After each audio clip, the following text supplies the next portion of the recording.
Assalamualaikum warahmatullahi wabarakatuh. Para wargi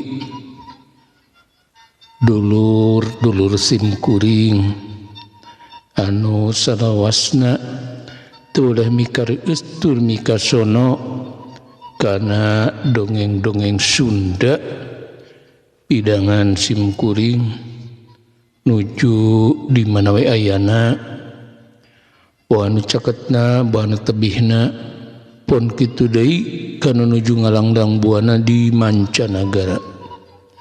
Wilujeng patepang deui sareng simkuring dina raraga neraskeun hanca carios anu katunda dinten kamari. Nyata carios nyambung anu judulna Jawara Tatar Galuh. Pamugi we para wargi nuju aya dina kawilujengan sehat lahir sehat batin bari patepang sareng kabagjian lahir tumekaring batin anu tan wates wangana. Dina dinten ieu teh simkuring masih ngadugikeun carios anu judulna nya Jawara Tatar Galuh bagian ke-11. Kalian dina bagian ke-10 anu parantos didugikeun nuju nyarioskeun kajadian di jero leuweungnya. Salah sabios tokoh anyar namina Asep Danu nuju dikoroyok ku rombongan begal dugi ka kawalahan tos boborot ku getih nanging kaleresan ditulungan ku Santanu sareng ku muridna. Teu kumaha kalajengan eta carios pangadangukeun dina ieu episode ti awit dugi karengsena. Kalayan mugia wae nun anu dugikeun ku pribados salawasna teu oleh ngajantenkeun pangbebrahmana tiasa ngajantenkeun hiburan ka para wargi anu kaleresan ngadangukeun ieu dongeng. Kalayan simkuring teu oleh ngaturkeun mangrewu-rewu rasa nuhun manglaksa kabingah ku ayana pangrojong ti para wargi. Boh ku laikna, ku komentarna, oge ku satya ngadangukeunana. Pangrojong ti para wargi ngajantenkeun kasumanget kana lumangsungna ieu dongeng. Kalian tiasa ngahirup-huripkeun deui sastra sareng kebudayaan Sunda. Mangga para wargi ieu carios urang kawitanan. Wilujeng ngadangukeun pun awitu astuna masidam mugia salira salawasna aya dina kamuliaan.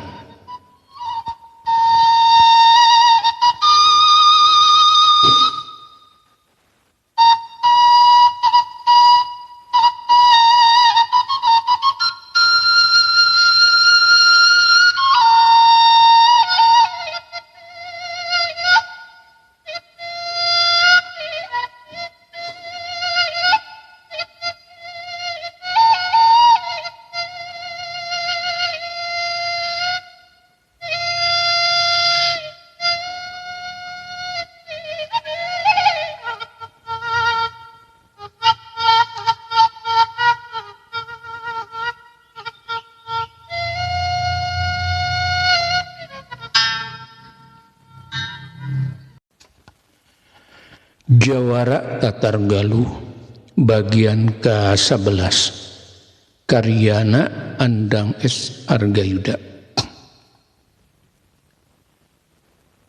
Ke naon maksadna akang sumarios sanes waktuna lumantung ka simkuring Asep Danu ngarasa hemeng ku kekecapan Santanu maka cumerita kitu ka manehna.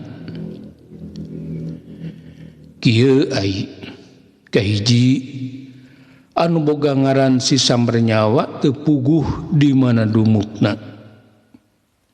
Kaduana ilmuna mumpuni. Kekuatan supranaturalna aya dina tingkatan luhur. Nu matak diserbut si Sambernyawa oge pedah ilmuna kacidas saktina. Susah neangan tandinga. Jadi sanajan ai dibantuan ku Santanu oge, tapi tetap bakal ngabahayakeun ka ai. Santanu langsung nyeritakeun gayaan si Sambernyawa. Sabab ieu anu ngaran Asep Danu teh lalawora. Teu ngukur ka kujur, sarua wae jeung rek sosoroh kojor. Sabab kemampuan nana masih jauh keneh pikeun ngalawan si Sambernyawa mah. Kabuktian ku begal kelas teri wae oge kapan ampir-ampiran bobor kerhayuan.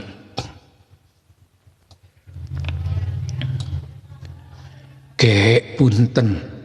Dupi akang teh saleresna saha geuning siga anu apal ka si Sambernyawa.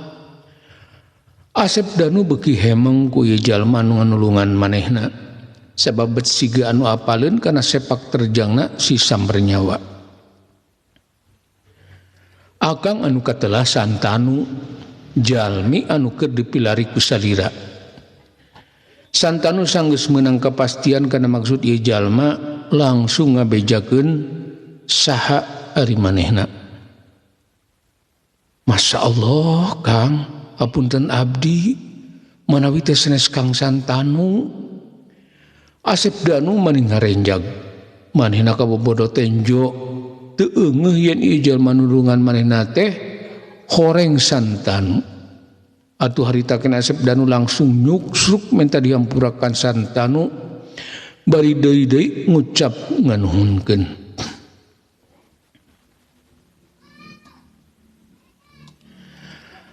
Ayeuna mah urang reureuh we heula di dieu sakalian urang murak bekel. Tadi teh dibekelan dahareun ku sinden geulis. Cik puraklon aya naon wae. Santanu nitah murak babawaan pamahanan Nyi Eloh anu ngahaja mekelan ka daharan jang bekel di jalan cenah. Ku kituna mah Nyi Eloh teh perhatian. Dah abdi oge mekel Kang. Yuk atuh orang purak sesarengan. Mang Sabri sok buka bekal urang bala kecerakan serengkang Santanu. Asep Danu sarua nitah murak bebekelan sabab ngahaja mekel kadaharan jang di satengahing lalampahan. Atuh brak jalma opat teh dahar bebarengan. Bebekelan tiduan ditembrakeun sangan kadahar ku sararea. Wudu dalaharna teh meuni sargut sabab sarera oge ngerasa lapar. Sigana keur matas leumpang jauh katambah ngerepkeun tanaga dipake tarung jeung para begal. Ayeuna mah urang ngendong di dieu wae da murka lembur mah moal katingali liliwatana oge tos sungi teuing. Antukna Santanu ngajak ngendong ka sararea di eta saung. Sabab pamuhalan bisa lumantung muruka lembur. Peuting ka cidapoekna. Sedang anu kudu disorang masih leuweung. Bari jalana kenca katuheuneuna mangrupakeun jungkrang anu nangtawing.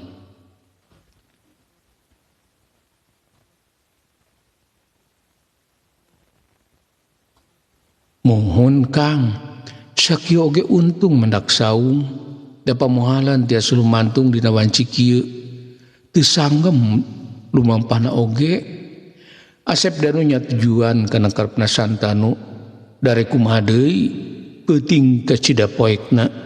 Sedang anu dikasorang anu kudu disorang masih leuweung geledegan. Isukna sanggeus dicaritan anu panjang lebar ku Santanu. Antukna Asep Danu milih rek ngulang deui ka lemburna. Neon si Sambernyawa mah dituna heula. Bener ceuk Santanu, manehna can mangsana neangan si Sambernyawa. Kudu ngasakeun heula ilmuna. Kajadian tarung jeung begal jadi eunteng kana dirina yen manehna can waktuna ngalawan si Sambernyawa.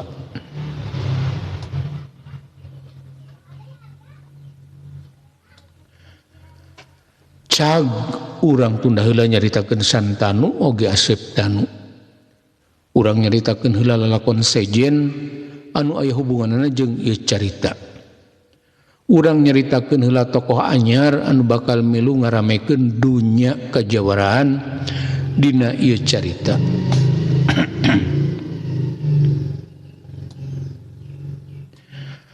Kacaritakeun di hiji mumunggang pasir anu harieum ku tangkal-tangkal jerangkung aya imah panggung anu ngan ukur hiji-hijina.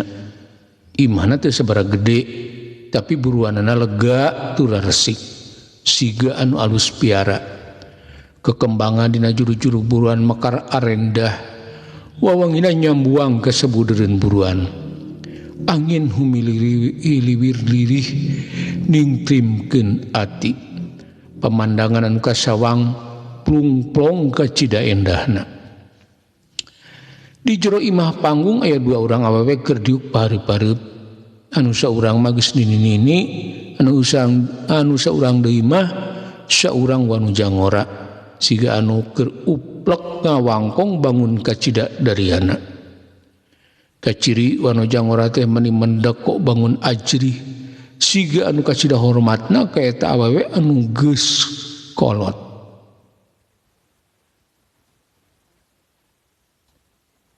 Nawangsi nyai teh geus lila hirup jeung emak ti orok keneh nepi ayeuna geus rumaja. Mun teu salah mah umur anjeun teh geus nincak dina 20 tahun. Kalayan sakabeh ilmu emak geus diketrukeun kabeh ka nyai taya nu nyesa. Awewe kolot cumerita dari awewe ngora anu boga ngaran Nawangsi. Sedeng manehna masuk pada nyebut Nini Karwati. Duka saha ngaran aslina mah? Sumuhun emak, mung asa can karos mangpaatna margi can dicobian dina kahirupan nyata. Ukur kitu we ari latihan sareng emak. Nawangsi ngarasaeun kana kaayaan dirina sarida ieu terus-terusan digembleng ilmu kanuragan ku Nini Karwati. Anu ceuk manehna mah mangrupakeun indungna. Sabsaka nyaho manehna sarila ieu Nini Karwati teh anu jadi indungna. Nyai salila ieu masuk ngaulag lamun anjeun rek lumampa sabab mah teh melang pangawakan awewe nyosoranganan nyabak ka alam anu pinuh paning ti budaya jeung kajahatan. Tapi kiwari hidup teh geus masagi ku ilmu panemu jadi mah teh geus teu melang deui lamun anjeun sejak lunta. Nini Karwati cumerita ka sidadariana geus lila manehna ngatik ngadidik ieu wanoja anu kapanggih keur orok ku manehna di sisi leuweung. Ku kituna ayeuna geus waktuna ieu wanoja teh neangan jati dirina. Salami ieu masuk nyarios cenah abdi teh ngagaduhan inung bapa anu sajati. Cik carios keur anu salaresna saha ari abdi. Nyai Nawangsi cumarita ka Nini Karwati dibarengan ku paneuteub anu jero siga anu keur nembus jroning kalbu Nini Karwati. Sabab salila ieu Nini Karwati tara nyebutkeun saha ari inung bapa anu sabenerna. Anaking Nawangsi emak ukur apal ngaran hidup dina sacuwir kertas anu ngagogoler gigireun hidup. Waktu hidup kapanggih ku emak jeung aya sahiji bros dina emas anu aya ukiran aksara nyaeta aksara enih. Ku emak pernah ditulung ti kaungal lembur tapi hanya kal teu kapanggih laratan. Nini Karwati ngabijir beaskeun ka aya Nawangsi anu sabenerna anu salila ieu dikemu ku manehna. Ceuk pikirna ayeuna mangsana ieu budak awewe anu diurus ku manehna teh neangan jati dirina. Sabab geus dewasa tur cukup bekel ku pangabisa.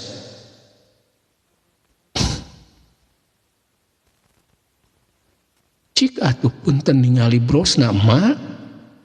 Nawangsi hayang nempo bros tina emas anu dicaritakeun ku Nini Karwati.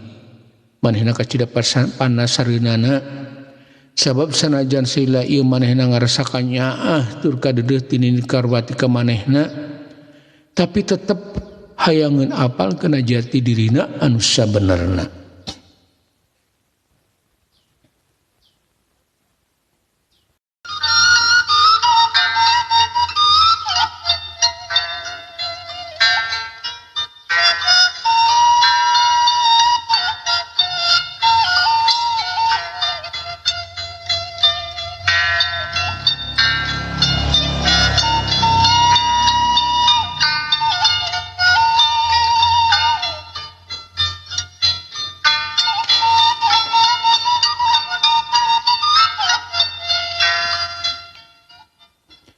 Ke punten ngasuh heula sakedah parawargi sakantenan simkuring sejangiring emutan ka parawargi anu kalersan nuju ngadangkeun ieu dongeng atuh utamina panginten kanu nemean nya bilih YouTube-na teh acan di subscribe punten di subscribe heula telentong hilap like-na oge komentarna teu esane supaya di mana simkuring medar dilalakon enggal dina kalajengan ieu carios tiasa langsung nembongan dina YouTube parawargi. Hatur nuhun kana perhatosanana. Mangga urang lajengkeun.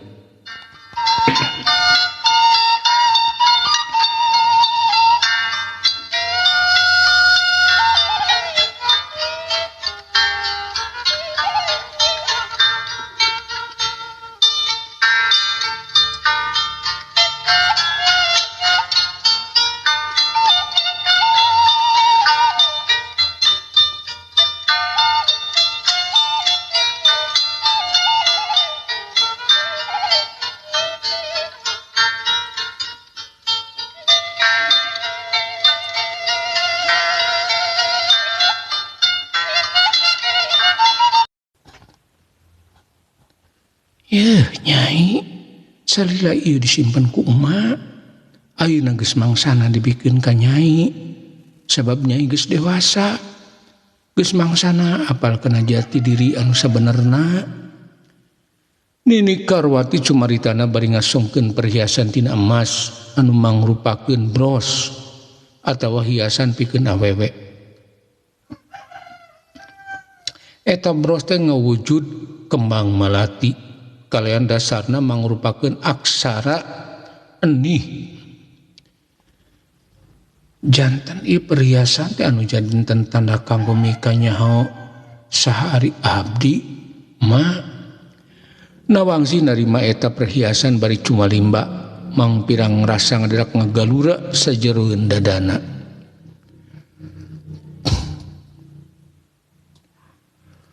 Kolot Nyai pasti jalma beunghar. Sabab zaman harita mah kahirupan jalma-jalma teh keur werit. Kabeh oge aya dina kamiskinan akibat mang ratus-ratus tahun nagara urang dijajah deungeun. Tapi kalau hidup geus bogan priasan tina emas, jadi pasti lain jalma samanea. Nini Karwati cumarita semudareuda, manehna kagagas ku kajadian lawas di mana manehna anu hirup sorangan akibat salakina maot keur zaman Romusa.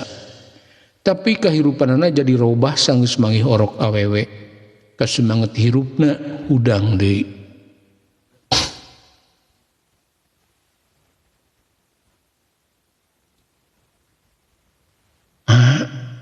Tapi pami abdi lumantung ari emas sareng saha. Nyai nawangsi teu tegaeun lamun kudu miang ninggalkeun Nini Karwati anu salila ieu geus dianggap indungna. Kanyaah Nini Karwati karasaeun ku manehna, kanyaah anu celik putih celak herang.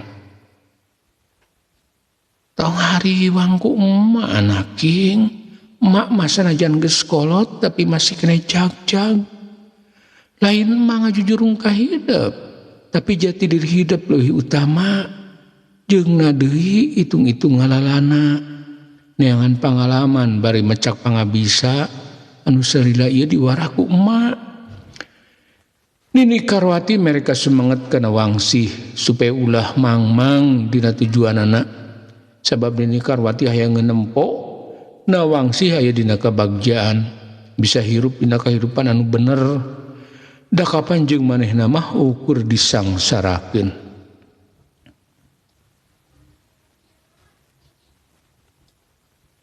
Mohon atuh emak mung kedah iraha sareng kedah ka mana abdi lumampah. Nawangsih antuk nama teteg hatena rek diniatan ngalalana susugaran manghilaratan ngeunaan indung jeung bapana. Dari ukur diwang-wang mah pimaneuting bisa kapanggih. Kamana wae kareta teh hideung sabab lain oge ngalalana ari geus puguh tujuan anak mah. Ngan kahade dina nyanghareupan jalma sebab di luar mah loba jalma-jalma jarahat, maling, begal, rampok jeung tukang tipu keur maceu. Hidup ulah gampang percaya karena ucap-ucapan jalma anyar pinanggih. Iwal saurang anu bisa dipercaya nyaeta anu boga ngaran Santanu. Nini Karwati ngawawa dia Nyai Nawangsih sebab di dunia luar mah loba kejahatan. Sebab hukum can dijalankeun sakumaha mestina. Jadi jalma-jalma jahat teh ngarajalela di mana-mana. Kang Santanu anu kantos ngajang ka dieu emak.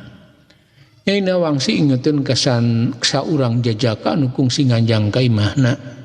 Cenah mah nganterkeun emana anu cidra alatan tarung jeung begal.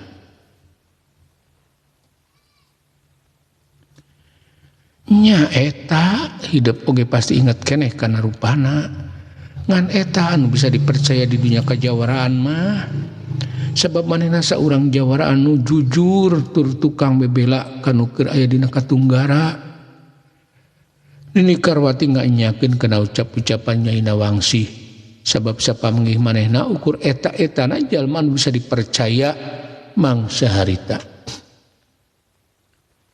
Muhun emut mah nanging di mana lemburna.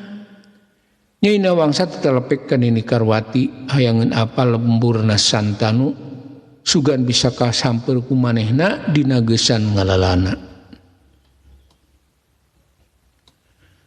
Mau kita apal Nyai dah harita tepungna di geusan lalampahan. Ngan ari jawara model Santanu mah pasti moal dumuk di hiji tempat. Pasti Nyai dina hiji waktu mah bakal tepung jeung Santanu. Nini Karwati teu apalin di mana dumukna Santanu, tapi manehna ngarasa yakin yen Nawangsih bakal bisa tepung jeung Santanu. Sabab Santanu tukang ngalalana, tukang ngabasmi jalma-jalma jahat.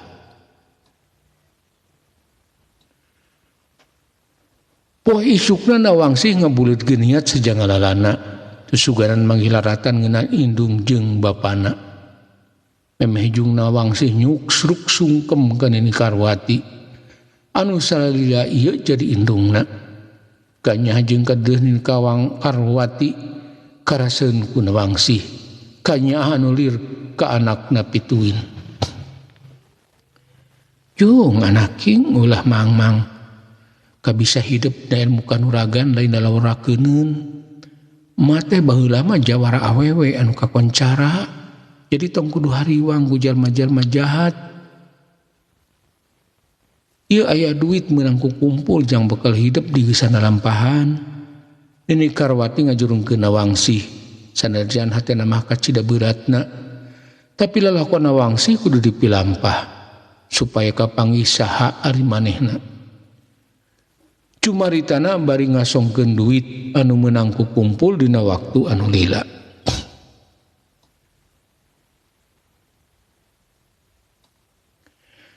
Kacaritakeun Nawangsih lumantungna geus 3 poe. Geus mincak dina poe ka-3. Geus jauh ti padumukanana. Sorog ka hiji lembur anu nenggang, lembur leutik anu dikuruling ku leuweung geledegan. Tapi barang manehna anjog ke wates lembur bet loba anu ting bertek pari ting jerewet menta tulung. Ece aya naon ieu teh? Nawangsi langsung ngeureunkeun anu keur lumpat bari tumanya ka saurang awewe anu geus rada kolot saluhureun manehna. Aya rombongan Karaman anu ngamuk, sawe anu kapanggih ku manehna langsung dipergasa, hartana dirampas. Nam nyai urang kabur, bisi eta Karaman kabur ka dieu. Si awewe cumarita bari haruhahareho, saterusna ngajak kabur ka Nawangsi. Sebab pasti para Karaman teh keur ngudag-ngudag maranehna. Urang ajar, sabar urang dah jalma-jalma jerahatna ece. Nawangsi lain nurut kana pangajakna eta awewe, malahan kalasiga anu rek asup ka jero lembur. Seueuran nyai aya panginten kana 10 urang mah ulah kalebet lembur nyai bahaya namai jeung eueuh urang kabur. Si awewe anu ditanya ku Nawangsi heraneun sabab ieu awewe ngoratur geulis rupa teh make sigarek muru ka jero lembur. Bisa-bisa diculik atau dirogah la kahormatanana ku para Karaman. Ontong kabur si awewe belegug. Si aku aing rek dibawa ka markas. Ulah sabalad-balad butuh awe anu ngorak keneh anu ngeunah dipakena. Can oge anggeus anu cumarita ujug-ujug ting bertek rombongan Karaman muru kadinya. Jumlahna ya 5an. Langsung ngepung ka si Ece jeung Nawangsi. Kumaha ditos kieu nyai? Si Ece langsung ngadeg-deg awakna pupurungkutan tanda ngemuka sieun anu pohara. Deungeunna langsung muntang ka Nawangsi. Tenang ceuk, keun urang warah jalma-jalma menjerahat model kieu mah. Ece mah ngajauhan wae bilih ka barerang. Nawangsi nita ingkah rada jauh tidinya ka si Ece, sedang manehna mah langsung nyabut bedog panjangna.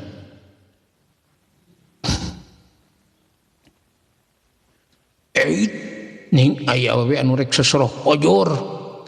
Seorang Karaman cumarita bersisirian. Manehna teu nyangkaeun yen eta awewe teh lain wanu jasa maneh.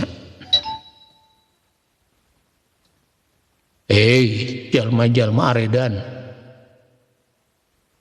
Jalma-jalma aredan.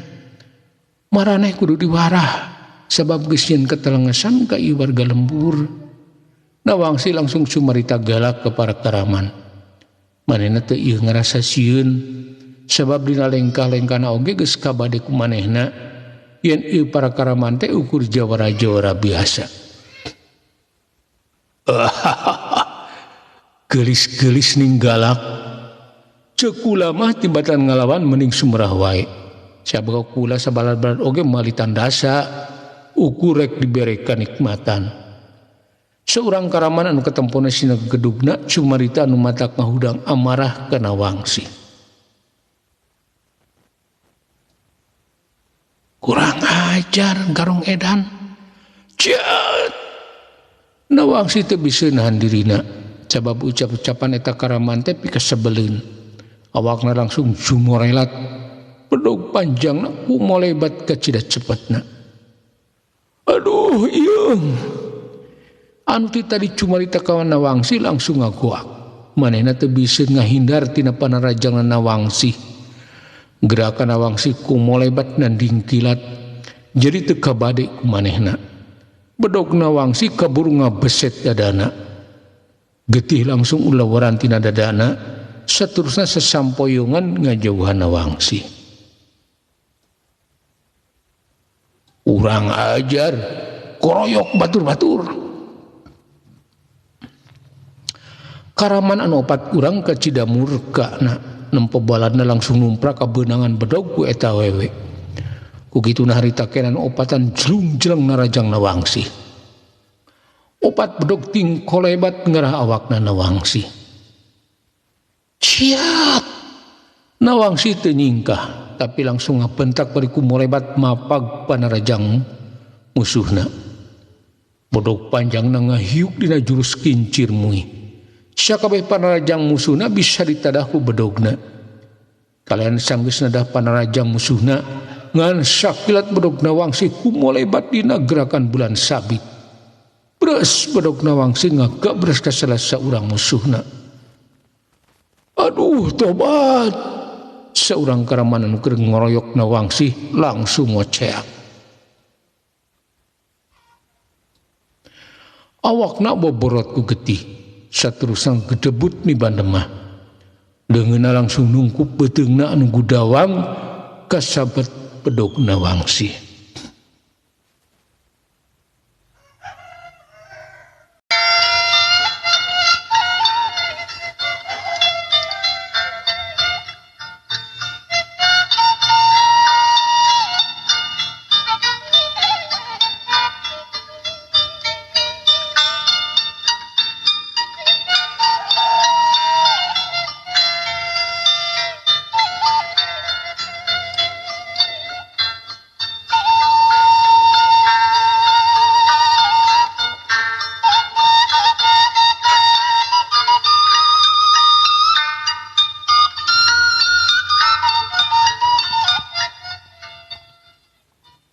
Pun para wargi rupina caros nyambung anu judulna Jawara Tatar Galuh bagian ke-11 dicekapkeun mung dugi ka dieu.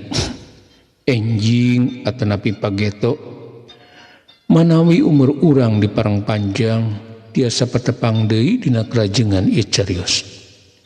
Bobor sapanon carang sapakan mugia para wargi agung cukup lumur jembar pangampura. Kersang hapunten kana sanes kanten kalumputan ketepatan simkuring dina enggoni ngadugikeun ieu carios. Bilih kirang nyugemakeun atanapi seueur lepatna hapunten anu kasuhun. Wilujeng kantun para wargi. Wassalamualaikum warahmatullahi wabarakatuh.